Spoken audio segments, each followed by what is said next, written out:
Hey guys, in this video, I will show you how to cancel Grok AI subscription. All right, let's begin.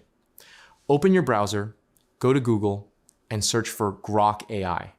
Click the official website and sign into your account. Once you're on the dashboard, look at the lower left corner and click your profile icon. This will open the account menu. From there, select Settings to access your account details. Inside Settings, find the Manage option beside your profile and click it. A new page will load with additional account controls. Locate the subscription section and click the Manage button next to it. Your current plan will now be displayed clearly. To cancel your subscription, click the Manage button again within the subscription section. A drop-down menu will appear with available actions. Select Cancel and follow any confirmation prompts shown on the screen. Make sure you complete the final confirmation so the cancellation is applied successfully. So that's basically how you can cancel Grok AI subscription.